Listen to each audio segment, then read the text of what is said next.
Students, अभी मैं आपको 3 कॉलम कैश बुक का एक क्वेश्चन दे करवा रहा हूँ, है ना। 3 कॉलम कैश बुक अभी अपन ने डिस्कस किया था।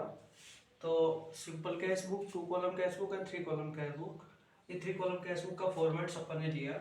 अभी एक इसमें ध्यान देना, ये 3 कॉलम कैश बुक है, ठीक है। और इसमें कैश का कॉलम भी है, बैंक का कॉलम भी है, ठीक है। कोई भी ऐसा लेजर या एंट्री नहीं होती जहाँ पे दोनों अकाउंट सेम चलते हो। यहाँ पे क्या होता है, कैश के ट्रांजेक्शन भी इसमें लिखे जाते हैं और बैंक के ट्रांजेक्शन भी इसमें लिखे जाते हैं, यानी कैश का जो ट्रांजेक्शन होगा वो भी इसमें आएगा और बैंक का ट्रांजेक्शन भी आएगा, है ना। इसलिए कई जो एंट्रीज है उसका इफेक्ट डेबिट साइड में भी आएगा और क्रेडिट साइड में भी आएगा। यानी यही एक ऐसी लेजर बुक है या ओरिजिनल एंट्री बुक्स है जिसमें एक ट्रांजेक्शन दो साइड्स में इफेक्ट डाल रहा है, ठीक है।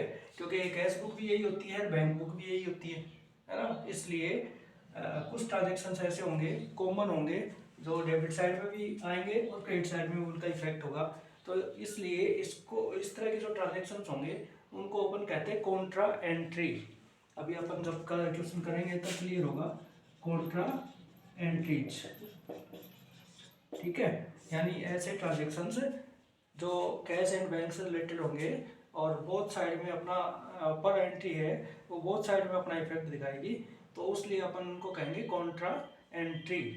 और कॉन्ट्रा एंट्री की कंडीशन में अपन जो ये एलएफ का कॉलम है इसमें अपन सी डाल देंगे, सी यानी कॉन्ट्रा एंट्री, ठीक है। अभी देखते हैं कैसे।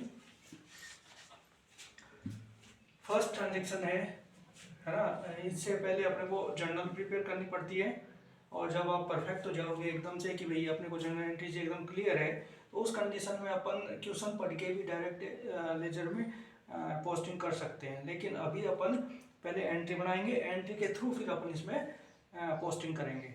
तो देखो, जनवरी 1 का ट्रांजेक्शन है, मंथन स्टार्टेड बिजनेस विथ कैश, कि जब कोई भी व्यक्ति बिजनेस स्टार्ट करता है तो अपने व्यापार में कैश लेके आता है, तो कैश कम सीन होती है इसलिए अपन कैश को डेबिट करते हैं, ठीक है। और कोई भी व्यक्ति जब बिजनेस स्टार्ट करता है तो अपने बिजनेस में पैसा या पूंजी या कैपिटल इंट्रोड्यूस करता है ना, पैसा लगाता है, तो वो कैपिटल कहलाती है। तो यहाँ पे इसकी कैपिटल है ₹4 lakh, to capital account ₹4 lakh. ये एंट्री के रूल्स एंड रेगुलेशंस और सारा सिस्टम की कैसे अपन एंट्रीज करते हैं, ये पहले के जो वीडियोस हैं जर्नल एंट्रीज वाले और अकाउंटिंग रूल्स वाले, तो वहाँ से आपको देखना पड़ेगा, वहाँ से आप इनको समझ सकते हो, उसके बाद ये एंट्रियाँ होंगी, ठीक है। तो यहाँ देखो, अपन प्रिपेयर कर रहे हैं 3 कॉलम कैश बुक, यानी कैश बुक, ये कैश भी बुक भी है और बैंक बुक भी है। तो यहाँ ये एंट्री अपन ने की फर्स्ट ट्रांजेक्शन की, जनवरी 1 की। इसमें जिसका भी अपन अकाउंट बनाते हैं उसकी पोजीशन देखते हैं। तो कैश का अकाउंट अपन प्रिपेयर कर रहे हैं, कैश यहाँ पे डेबिट है इसलिए इसकी डेबिट साइड में अपन जाएंगे, टू यूज करेंगे। इसके ऑपोजिट यानी क्रेडिट साइड में क्या है, कैपिटल, तो यहाँ नोट करेंगे कैपिटल। डेट है इसकी जनवरी 1, 2022, जनवरी 1, रुपीज़ है 4 लाख। अब देखो, अपने पास 3 कॉलम्स हैं अमाउंट के, डिस्काउंट का, कैश का एंड बैंक का। तो ये कैश का ट्रांजेक्शन है, ठीक है, क्योंकि कैश है यहाँ पे, कैश में ही पैसे उसने लगाए हैं, इंट्रोड्यूस किए हैं बिजनेस में, तो कैश है। तो कैश के खाते में लिखेंगे अपन ₹4 लाख। सेकेंड ट्रांजेक्शन है जनवरी 5, डिपॉजिटेड इनटू बैंक, बैंक में जमा कराई। तो बैंक तो यहाँ पाने वाला है और अपने पास बिजनेस से कैश गोज आउट हुआ है, तो पाने वाले को डेबिट करते हैं। तो bank account debit to cash account, ठीक है, ₹1,60,000।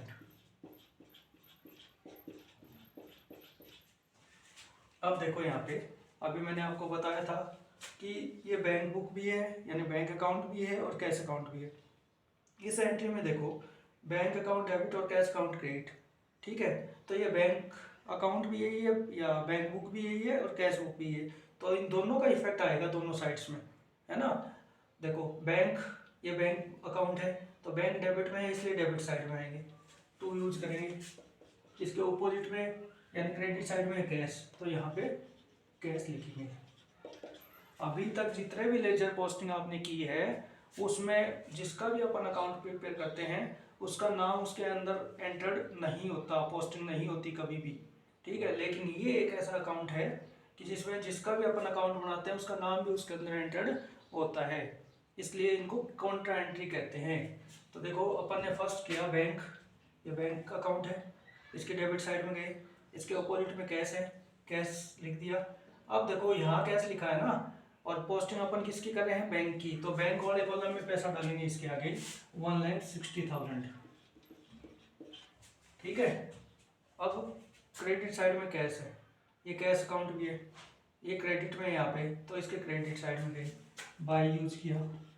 इसके अपोजिट एंड डेबिट में है बैंक, तो बाई बैंक अकाउंट, ठीक है। और यहाँ बैंक लिख दिया, एंट्री पोस्टिंग अपन कर रहे हैं कैश की, है ना, यहाँ बैंक लिखा है तो कैश के कॉलम में पैसा लिखेंगे 1,60,000।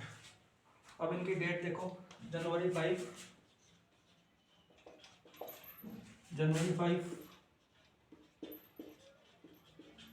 ठीक है। ये ऐसा ट्रांजेक्शन था जो इसकी दोनों साइड्स में इफेक्ट कर रहा है, इसलिए इसको अपन कहते हैं Contra entry.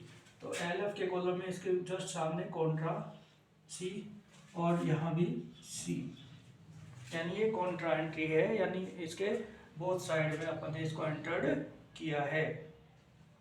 Third, goods purchase from Radha store, trade discount 10%, तो एंट्री होती है purchase account debit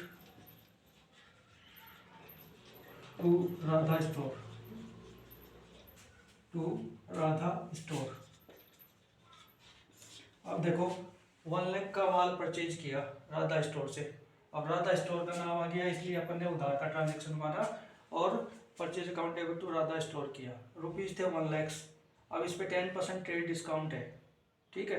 trade discount का टॉपिक अपन ने पहले वीडियो में लिया है, ठीक है, वहाँ से आप देख सकते हो। तो ट्रेड डिस्काउंट की कंडीशन में अपन पैसा कम करके दिखाते हैं, डिस्काउंट का अलग से कोई इफेक्ट नहीं दिखाते। तो 1 लाख रुपए का माल था 1 लाख का, उस पर 10% ट्रेड डिस्काउंट दिया गया था, यानी 10,000 का ट्रेड डिस्काउंट था, ठीक है। तो अपन ने गुड्स परचेज किया 90,000, 90,000 रुपये, 90,000 रुपये। अब देखो ये तो इसकी जनरल एंट्री हुई। अब अपन ये कैश बुक बना रहे हैं, है ना, तो यहाँ पे देखो कैश और बैंक का कोई नाम नहीं आया, इसलिए इसकी पोस्टिंग अपन कैश बुक में नहीं करेंगे। क्यों? क्योंकि कैश का कोई इफेक्ट यहाँ पे नहीं है। Next, paid to Radha store, यानी राधा स्टोर से अपन ने माल खरीदा था, ठीक है, और पेड किया इसको बाई चेक। जब अपन चेक से या DD से पेमेंट करते हैं ना, तो कैश की जगह बैंक यूज करेंगे। कैश डिस्काउंट प्राप्त किया 2,000 रुपीज़ और पे किया अपन ने 88,000। अब देखो यहाँ पे अपन ने राधा स्टोर से माल खरीदा था, ये रहा purchase account debit to Radha store, कितने का खरीदा था 90,000 का। अब अपन पे कर रहे हैं तो 88,000 ही पे कर रहे हैं, 2,000 रुपये का अपने को डिस्काउंट मिल गया, तो डिस्काउंट अपने इनकम हो गई, नॉमिनल अकाउंट, ठीक है। अपन ने जब रूल्स और रेगुलेशंस किए थे उस वीडियो में ये अपन ने किया था। तो यहाँ पे अपन पे कर रहे हैं, तो पे करेंगे तो Radha store debit to cash करते यदि नगद में देते, लेकिन ये चेक से पेमेंट हुआ है तो टू बैंक, ठीक है। ये मांगता था अपने 90,000 रुपीज, राधा स्टोर अपने 90,000 रुपीज मांगता था, अपन ने इसको पे किया 88,000, 88,000 रुपये, ठीक है। और इसने अपने को 2,000 रुपये का कैश डिस्काउंट दिया है 2,000 रुपीज़ का, तो यहाँ पे आएगा टू डिस्काउंट ₹2,000, क्योंकि 2,000 रुपये का अपने को बेनिफिट हुआ है। Nominal account income and profit को अपन क्रेडिट करते हैं, इसलिए इसको क्रेडिट किया। दोबारा देखो, राधा स्टोर को पे कर दिया, चेक से पे किया तो टू बैंक आ गया, वरना कैश आता, है ना। 88,000 रुपये, 88,000 पे किए, 2,000 रुपये से अपने को डिस्काउंट मिल गया, बेनिफिट हो गया। अब इसमें देखो बैंक है और ये अपन कैश बुक और बैंक बुक प्रिपेयर कर रहे हैं, तो यहाँ देखो इसकी पोजीशन क्रेडिट साइड में है, इसलिए क्रेडिट साइड में जाएंगे, ठीक है। इसके ऑपोजिट डेबिट साइड में है राधा स्टोर, ठीक है। अब देखो पैसा 2000 रुपये का डिस्काउंट है, तो यहाँ डिस्काउंट के कॉलम में लिखो 2000 रुपीज, और बैंक के कॉलम में है 88,000, तो बैंक के कॉलम में लिखेंगे 88,000। तो इस तरीके से इसकी एंट्री अपन करते हैं।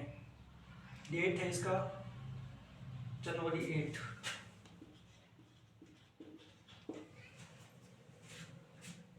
अब देखो मेरे पास स्पेस की कमी है, इसलिए मैं यहाँ से इसको क्लीन कर रहा हूँ।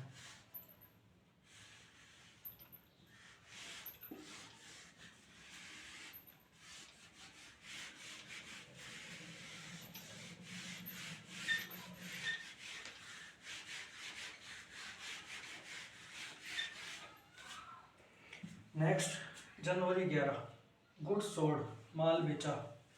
तो इसका एंट्री अपन करते हैं, माल बेचते हैं तो गुड्स गोज आउट हो जाता है और कैश अपने पास कम सीन होता है। तो cash account debit to sales account, goods sold किया ना 40,000।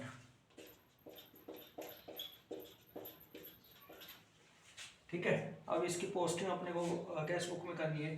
कैश यहाँ डेबिट में है तो इसे डेबिट साइड में आए, टू यूज किया। इसके ऑपोजिट में है सेल्स, तो सेल्स अकाउंट जनवरी 11 रुपीज। देखो कैश है ना, तो कैश के कॉलम में लिखेंगे ₹40,000। ठीक है। Next January 12, purchase goods from Hari, paid by cheque 45,000। Goods purchase किया हरी से, ठीक है, और उसको चेक से पेमेंट किया। तो जब अपन परचेज करते हैं तो पेड बाई चेक कर दिया, हरी का नाम आया लेकिन चेक से पेमेंट कर दिया। तो अपन एंट्री करेंगे January 12, purchase account debit to bank account ₹45,000।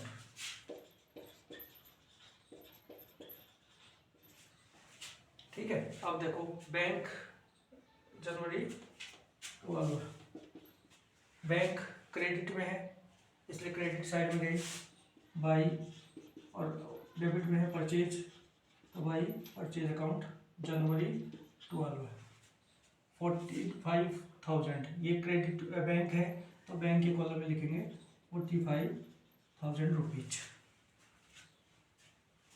फिर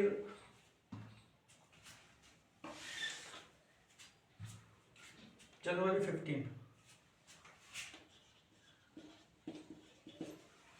goods sold to Suman and company ₹25,000। Suman and company को 25,000 रुपये का माल बेचा। तो सुमन एंड कंपनी नाम आ गया, इसलिए क्रेडिट का ट्रांजेक्शन है, तो एंट्री होगी Suman and company debit to sales account, goods sold to Suman and company 25,000। ठीक है। अब देखो जनवरी 15 का यहाँ कोई ट्रांजेक्शन अपन एंटर नहीं करेंगे। रीजन अपन कैश बुक और बैंक बुक प्रिपेयर कर रहे हैं, इस एंट्री में कैश और बैंक का नाम नहीं है, इसलिए इसकी पोस्टिंग अपन इसमें नहीं करते। Next January 18, Suman and company cash deposited into bank, यानी सुमन एंड कंपनी ने अपने खाते में और कैश डिपॉजिट करा दी। ठीक है। कितने कराए? 24,500 रुपीज़, और डिस्काउंट अलाउड ₹500। अपन ने उसको डिस्काउंट दे दिया, डिस्काउंट अलाउड किया 500 रुपीज़ का। ठीक है। तो इसका प्रभाव क्या होगा, इफेक्ट क्या होगा? देखो सुमन एंड कंपनी ने कैश डिपॉजिट कराया इनटू बैंक, अपने बैंक में, तो पाने वाला कौन? बैंक। ठीक है। कितने रुपए किसने डिपॉजिट कराए? सुमन एंड कंपनी, तो सुमन एंड कंपनी, और डिस्काउंट अलाउड दिया, बट्टा दे दिया अपन ने। तो बट्टा देते हैं तो नॉमिनल अकाउंट खर्चे और घाटे को, एक्सपेंस एंड लॉस को डेबिट करते हैं, तो डिस्काउंट यहाँ आ जाएगा ₹500। ठीक है। कितने जमा कराए? 24,500। 500। सुमन एंड कंपनी को अपने माल कितने का बेचा था? 25,000। तो 25,000 का अपने माल सेल आउट किया था, है ना। सुमन एंड कंपनी को 25,000 रुपये का माल बेचा था। उन्होंने बैंक में 24,500 रुपये जमा करा दिए, ठीक है, इन द एवज ऑफ 25,000। तो 500 रुपीज़ उन्होंने कम जमा कराए थे, वो अपन ने उनको डिस्काउंट अलाउड किया था। तो डिस्काउंट अलाउड किया तो अपने ये लॉस हुआ 500 रुपीज़ का, ठीक है। तो लॉस हुआ, तो लॉस एंड एक्सपेंसेस डेबिट होते हैं नॉमिनल अकाउंट, इसलिए डेबिट हो गया यहाँ पे, ठीक है। तो बैंक अकाउंट डेबिट, अपने पास पैसा आया 24,500, डिस्काउंट दिया 500 और मांगते थे सुमन एंड कंपनी के 25,000 रुपीज़। तो देखो बैंक यहाँ पे डेबिट में है, ये बैंक अकाउंट है ना, या बैंक बुक है, डेबिट साइड में आए अपन। इसके ऑपोजिट में Suman and company, Suman and company, ठीक है। 500 रुपीज़ डिस्काउंट और बैंक के कॉलम में 24,500 रुपीज़। इस तरीके से अपन इसकी एंट्री करेंगे।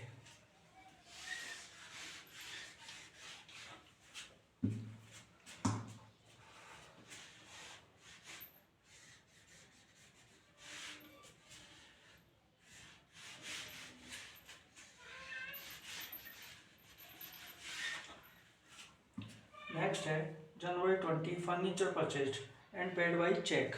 फर्नीचर खरीदा और चेक से पेमेंट किया। जनवरी 20 फर्नीचर कमसिन हुआ, असेट्स कमसिन हुई, ठीक है। यदि कैश पेमेंट करते तो कैश लिखते, लेकिन चेक से पेमेंट किया तो बैंक ₹20,000, ठीक है। अब ये कैश बुक और बैंक बुक है। बैंक यहाँ पे क्रेडिट साइड में है, तो इसलिए क्रेडिट साइड में गए अपन, बाई यूज किया। इसके ऑपोजिट है डेबिट फर्नीचर, ठीक है। जनवरी 20 पैसे हैं, बैंक में है ना, तो बैंक के कॉलम में लिखेंगे 20,000 rupees. Next January 29 withdraw for bank for office use. Withdraw किया, विड्रॉल किया, निकाला पैसा बैंक से ऑफिस यूज के लिए। अब देखो ऑफिस यूज के लिए पैसा निकालते हैं तो वो तो रिक्वायरमेंट होता है, ऑफिस अपना बिजनेस है और बिजनेस पर्पज से अपन ने पैसा निकाला है, तो एज ए कैश होता है। यदि अपन पर्सनल यूज के लिए निकालते हैं, withdraw from bank for personal use होता तो वो ड्रॉइंग हो जाता, ठीक है। तो ये तो बिजनेस यूज के लिए, ऑफिस यूज के लिए है, इसलिए ड्रॉइंग नहीं होगा। पर्सनल यूज के लिए होता तो ड्रॉइंग होता। तो जनवरी 29 अपन ने कैश विड्रॉल किया, तो अपने पास कैश कंज्यूम हुई है, तो कैश अकाउंट डेबिट और गिवन है यहाँ पे बैंक ₹4,000, ठीक है। अब इसकी पोस्टिंग देखो, कैश, ये कैश बुक भी है, ये बैंक बुक भी है। पहले कैश को देखो, कैश डेबिट में है इसलिए डेबिट साइड में है, टू यूज किया, ठीक है। इसके ऑपोजिट क्रेडिट में है बैंक, तो यहाँ पे बैंक अकाउंट। अब यहाँ बैंक नोट किया तो कैश में पैसे लिखेंगे अपन 4,000 रुपीज। जनवरी 29 अब बैंक की पोस्टिंग करेंगे, तो बैंक क्रेडिट में है इसलिए क्रेडिट में गई, बाई। इसके ऑपोजिट में है कैश, तो यहाँ पे कैश अकाउंट जनवरी 29 और कैश लिख दिया तो बैंक में पैसे आएंगे क्योंकि बैंक की पोस्टिंग अपन कर रहे हैं। अब देखो इसका ट्रांजैक्शन इस साइड में भी जनवरी 29 और इस साइड में भी जनवरी 29, ठीक है, यानी बोथ साइड में इफेक्ट हुआ है, तो ये कॉन्ट्रा एंट्री हो गई, ये कॉन्ट्रा एंट्री हो गई।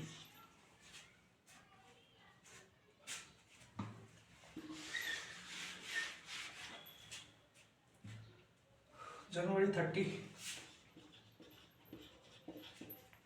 मशीन परचेज्ड ₹1 लाख, तो मशीन कंज्यूम हुई है, real account, machinery account debit और पैसा गोज आउट हुआ है, पैसा चला गया अपने पास से, कैश अकाउंट क्रेडिट ₹1 लाख,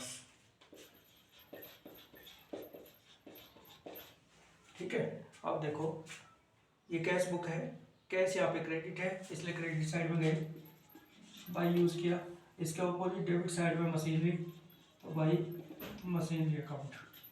पैसा है कैश में लिखेंगे, है ना, कैश है ना, तो कैश के कॉलम में लिखेंगे यहाँ पे ₹1,00,000 जनवरी 30। फिर डिविडेंड कलेक्टेड बाय बैंक, यानी बैंक ने अपने कहे से जो अपना डिविडेंड बनता है वो कलेक्ट कर लिया, ठीक है। तो जब अपने को इनकम होती है तो अपन एंट्री करते थे कैश अकाउंट डेबिट, है ना, to interest, to rent, to dividend. लेकिन बैंक ने कलेक्ट किया है, यानी बैंक के खाते में, अपने खाते में गया है, तो अपन कैश की जगह करेंगे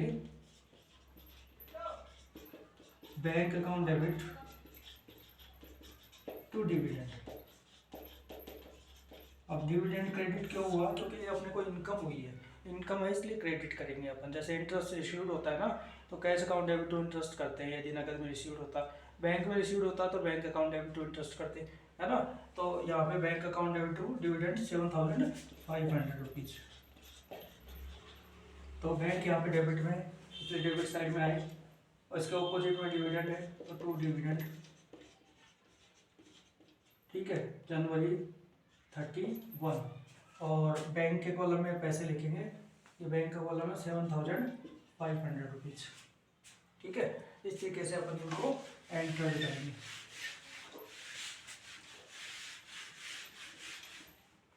अब इसका टोटल करेंगे अपन।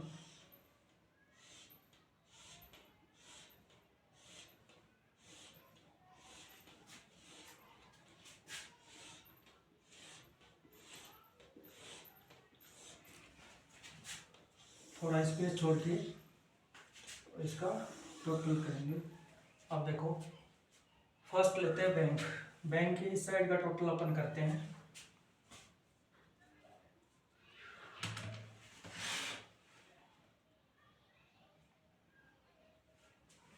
इस साइड का टोटल आएगा बैंक का 1,92,000 रुपीज। इस साइड का टोटल करेंगे अपन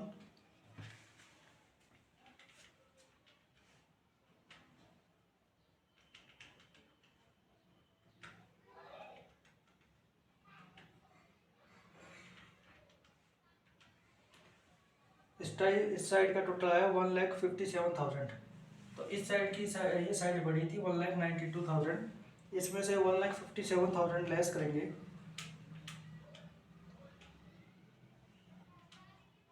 तो 35,000 का डिफरेंस आएगा, यानी ये साइड छोटी पड़ती है 35,000। तो यहाँ लिखेंगे अपन 35,000। Month ending date January 31, month ending date note करेंगे, यहाँ लिखेंगे बाई बैलेंस CD 35,000। इसका टोटल किया 1,92,000 आया, इसका टोटल किया तो 1,57,000 आया। डिफरेंस किया अपन ने तो 35,000 का डिफरेंस, ये साइड स्मॉल थी, यहाँ नोट कर दिया, यहाँ लिख दिया by balance CD month ending date, और इसका टोटल कर देंगे 1,92,000, यानी दोनों का इक्वल कर दिया और बैलेंस निकाल लिया, ठीक है। इसका मतलब ये हुआ कि ये तो रिसिप्ट साइड थी और ये पेमेंट साइड थी, तो जितनी रिसिप्ट हुई उसमें से ये अपन ने पेमेंट किया बैंक के थ्रू, तो बैंक में अभी अपने 35,000 रुपीज डिपॉजिट है। सेकंड अपन देखते हैं कैश का, 4,40,000 और 4,000, 4,44,000, 4,44,000। इस साइड का टोटल करेंगे 2,60,000, 2,60,000। तो ये डिफरेंस जो आएगा 1,84,000, ठीक है। इसका टोटल करेंगे। अब देखो, इसका टोटल बड़ा था, इसका कम था, तो डिफरेंस निकाल लिया अपन ने बाई बैलेंस शीट के आगे, और टोटल कर देंगे 4,44,000 रुपीज, ठीक है। हमेशा जो कैश का क्लोजिंग बैलेंस होगा ना, वो क्रेडिट में होगा, यानी इतने रुपए अपने पास पड़े हैं। कभी ये नहीं होता कि इसका डेबिट बैलेंस होता है। हाँ, बैंक का डेबिट बैलेंस हो सकता है, यानी बैंक का यहाँ पे टू बैलेंस शीट हो सकता है बैंक कॉलम का। क्यों? क्योंकि बैंक अपने को कई बार बैंक ओवरड्राफ्ट की फैसिलिटी प्रोवाइड कर देता है, यानी अपने पास से कुछ पैसा अपने को कुछ समय के लिए दे देता है। इस कंडीशन में बैंक का बैलेंस टू बैलेंस शीट भी हो सकता है, और कैश का बैलेंस हमेशा बाई बैलेंस शीट ही होगा। और बैंक का बहुत बैलेंस हो सकते हैं, अपने भी बैंक में डिपॉजिट हो सकते हैं, जैसे 35,000 डिपॉजिट है, या बैंक अपने मांगता भी हो सकता है, या बैंक ओवरड्राफ्ट की फैसिलिटी भी अपने को प्रोवाइड कर सकता है। अब आता है डिस्काउंट। डिस्काउंट का इस साइड का टोटल है 500 रुपये, इस साइड का टोटल है 2000 रुपीज़। ठीक है। अब डिस्काउंट के कॉलम का कभी भी बैलेंस नहीं निकाला जाता। क्यों? क्योंकि जितना लेना या जितना देना था वो अपन ने कर दिया, और किसी से डिस्काउंट का पैसा लेना भी नहीं है, किसी को पेमेंट करना भी नहीं है। इसलिए डिस्काउंट के बैलेंस का कभी भी, डिस्काउंट के कॉलम का कभी भी बैलेंस नहीं निकालते। तो जितना भी पैसा है, इस साइड का टोटल 500 रुपीज़ है, इस साइड का टोटल 200 रुपीज़ है, तो इतना ही अपन टोटल कर देंगे, इसका कभी भी बैलेंस नहीं निकलता। तो ये थी 3 कॉलम कैश बुक, जिसमें अपन कॉन्ट्रा एंट्री करते हैं, क्योंकि कुछ बैंक से रिलेटेड जो ट्रांजेक्शन्स हैं वो दोनों साइड्स पे इफेक्ट डालते हैं, इसलिए अपन उनको कॉन्ट्रा एंट्री कहते हैं। जैसे cash deposited to bank, cash withdrawal from bank, है ना, इस तरह के कुछ ट्रांजेक्शन्स हैं जो बोथ साइड में आते हैं, जिसको कॉन्ट्रा एंट्री अपन कहते हैं। सेकेंड ये कि कैश का हमेशा क्लोजिंग बैलेंस जो होता है, यानी कुछ न कुछ अपने पास कैश होती है ना, और बैंक का डेबिट और क्रेडिट दोनों बैलेंसेस हो सकते हैं, क्योंकि बैंक अपने को ओवरड्राफ्ट की फैसिलिटी भी प्रोवाइड करता है। डिस्काउंट के कॉलम का कभी भी अपन बैलेंस नहीं निकालते।